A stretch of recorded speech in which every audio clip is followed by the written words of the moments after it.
This story is about a beautiful girl who gets stuck in a lift with an unknown man during Valentine's week. Initially, it seems like a coincidence, and the closeness between the two starts increasing.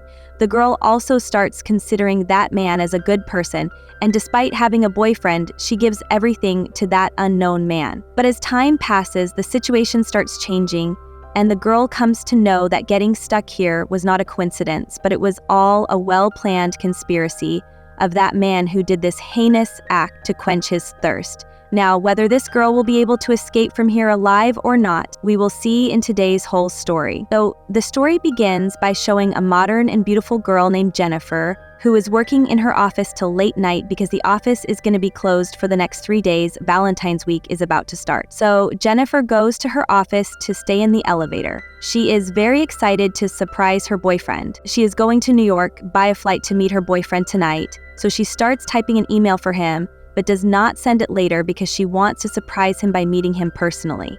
Now, after finishing her work, she is about to leave, so while leaving, she puts some candies in her purse and starts moving towards the lift. On the other side, we are shown another man named John. He is also leaving after working till late night, and he also has a champagne bottle in his hand.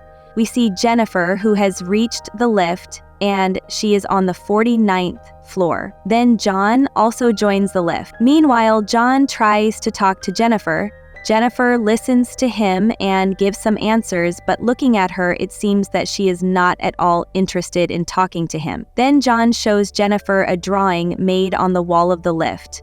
It shows a door which was made by someone, and as soon as Jennifer looks at it, the lift suddenly stops. Both of them get scared and are unable to understand how the lift stopped suddenly. After this, John starts pressing the buttons on the lift, but nothing happens. Then, on Jennifer's request, he tries to send a message by pressing the alarm button, but none of the buttons were working. After this, both of them start signaling on the camera for help, but they do not get any response from there as well, because everyone had left before them, and now there is no one in the whole building except them. Jennifer was getting worried, because her flight is in 1.5 hours, after which both of them check their phones, and there is no network in anyone's phone. Now both of them are badly stuck here and are unable to do anything. They start thinking what to do now. In this way, after 15 minutes, these people start shouting at the door, but there is no one to hear them from outside, and neither their voices were going outside the lift. Jennifer starts getting more worried because if some more time is spent here, she will miss her flight. After hearing this, John says that now we have only one way, that we should try to go from above the lift. So Jennifer climbs on John's shoulder and tries to break the roof of the lift in the hope that maybe some way will open from above, but all their efforts go in vain. Meanwhile, Jennifer also gets hurt in her hand, after which she comes down. Now 1 hour of theirs has passed here, so Jennifer now realizes that she has missed her flight. She starts getting very disappointed because her surprise plan has gone in vain. Seeing this, John starts talking funny things so that Jennifer's mood can be improved. Both of them tell each other their names and start talking because they had accepted that now every attempt to get out of here is useless. Meanwhile, Jennifer feels thirsty, so John gives her his water bottle and also starts joking that if you want, then we can also open a bottle of champagne. Jennifer laughs at this and drinks water from his bottle, then in return gives some candies to John. Now, slowly time passes and they spend 4 hours here. Jennifer tells that she wants to pee, but there is no place to pee here, so she has been holding it for a long time, and she is also feeling shy because how will she pee in front of a stranger? But John explains to her that there is nothing to be shy about. I can understand the problem. If you want, I will close my eyes, then you can go to a corner and do it. Now, what could Jennifer do? So she goes to a corner and starts peeing and tells John to close his eyes as well, as he doesn't need to hear anything. So John does the same and starts singing along with it. Songs are played so that no sound can be heard. This makes Jennifer more comfortable and she starts working. After this, the two slowly get closer and they start telling each other about themselves. Jennifer says that she was going to New York to surprise her ex-boyfriend and their relationship was about to get better again, but everything has been ruined by being stuck here. John says that work is everything for him, that's why he was not going to do anything special this weekend. In this way, they start talking for a long time, and with time, they become very comfortable with each other. After this, John opens his bottle of champagne and they drink champagne together. And then to pass time, both of them start drawing each other's pictures. Meanwhile, John says that I have seen you many times in the office before, but never tried to talk to you. I thought that you will feel good or bad with my talks, so never talk. Hearing this, Jennifer smiles and says that it is okay, but you should have told me that you also work here. Now, after the painting is complete, both of them show each other. Jennifer's drawing is very funny, whereas John has made her drawing very good and beautiful. So Jennifer says sorry to John for her own drawing and takes a picture with John's drawing and says that if I get out of here alive, if I have any time left, I will make his profile picture. Now both of them are very hungry and there is nothing to eat. Jennifer says that to pass time, we should talk on a special topic. After which they start choosing the topic. Jennifer says, why don't we talk about our life? Then she takes out her phone and asks John to talk about his strangest experience. But John starts feeling shy. So first, Jennifer starts telling about herself that she had sex for the first time in college life with one of her boyfriends in the library, and this was the first and memorable experience of her life. Then it is John's turn. He says that he has no such experience in his life. On this, Jennifer says that if you don't have any experience, you can make up something interesting and say it. After this, John starts making up a story that once I was going by car, then a girl stopped me in the middle of the road to take a lift. But as soon as she came in the car, she started kissing me, and then slowly I turned my car into a dancing car. Hearing this, Jennifer starts laughing because he was not able to make a proper conversation. Then in the course of conversation, John asks, "Can I kiss you?" Jennifer agrees to this. Then John goes close to her and starts kissing her.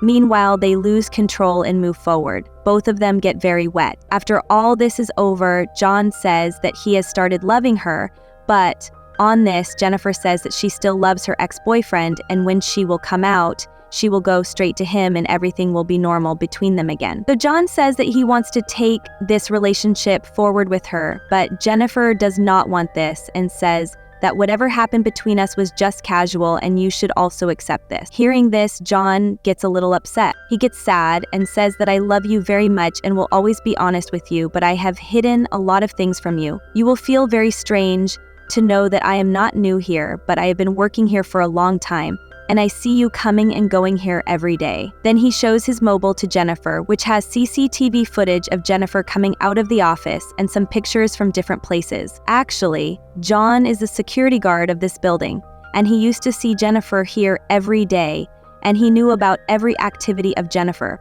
He loved Jennifer for a long time, but till date he could not tell her, because he knew that Jennifer would never date a security guard, so he had planned everything. Both of them getting stuck in the lift together was not an accident, but everything from the beginning was a part of John's planning, so that he could get her. After telling all this, John got into a lift. He takes out the key and tells Jennifer that if she wants, she can go from here. Then he puts the key in and starts the lift. But Jennifer gets very angry after hearing all this and says that you are a kidnapper. You have tried to kidnap me. Now after leaving from here, I will go directly to the police and tell them everything. But on hearing this, John closes the lift again, so she runs to get the key, but John catches her. And due to this force, the key of the lift breaks on hitting her foot. Now both of them were really trapped here because only with the key they could get out of here. After this, Jennifer gets angry and hits John on his face with her sandal and makes him unconscious. But the very next moment, she gets scared. She felt that John might have died. So she goes to him and starts looking at him. Then he regains consciousness and hits Jennifer on the floor and makes her unconscious. And now both of them are lying unconscious. And then we see that after some time, both of them regain consciousness. Then Jennifer says to John that you can't be the only security guard in the whole building. To this, he says that 2 security guards were going to come here tonight, but I had told both of them that I will also shift them. Then Jennifer angrily says that you are a psycho.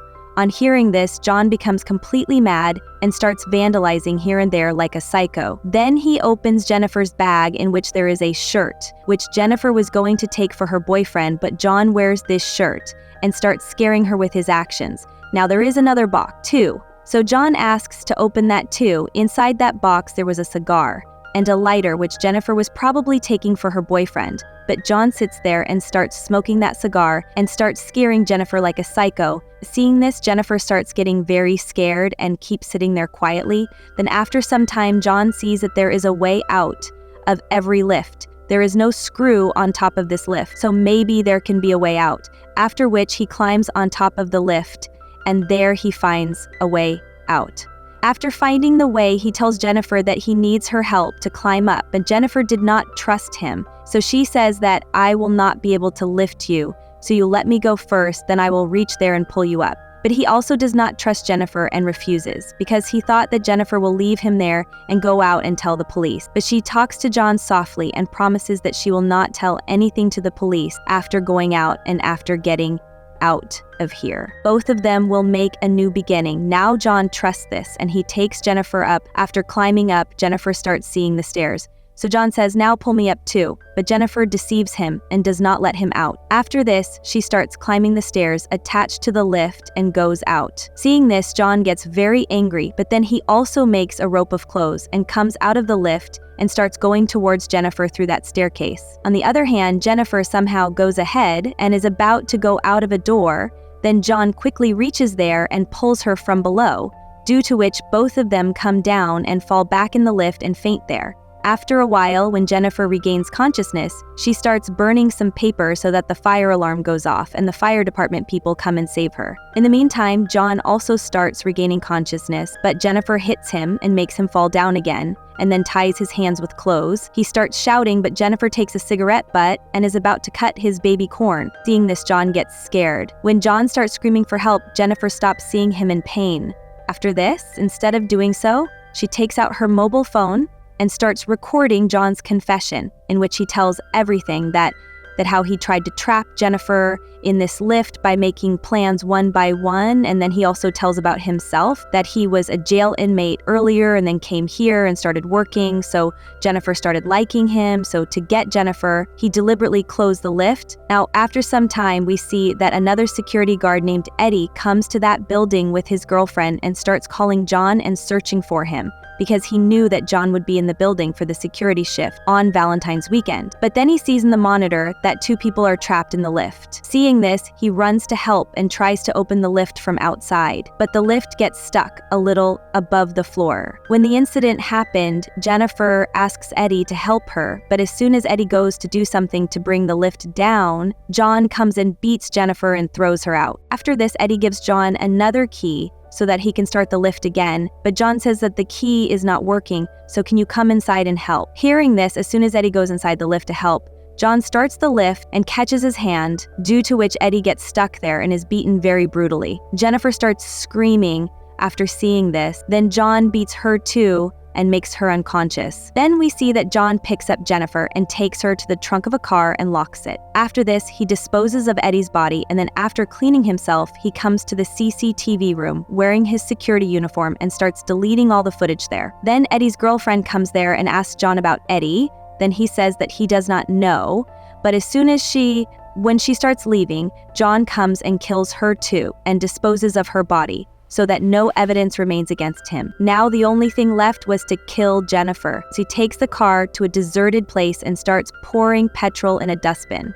Actually, he was planning to burn Jennifer here. Then he opens the trunk of the car where Jennifer is pretending to be dead. But as soon as John turns around, she comes out and attacks him and then quickly takes the car and starts running away from there. But after going some distance, she stops the car and then comes fast and hits John with the car, due to which John falls in the dustbin. After this, she comes to him where John was lying half dead. Now Jennifer lights a cigar in front of him and then throws the cigar in the dustbin and sets it on fire, due to which John is killed right there. So friends, this was a story where a psycho tried to get his love by force, but in the end, wisdom and courage won. This story teaches us that sometimes we have to rely on ourselves for our safety, and no cunning can stand in front of the truth. What do you think you would have done if you were in Zafar's place? Do tell us your answers in the comments. See you next time with another interesting story.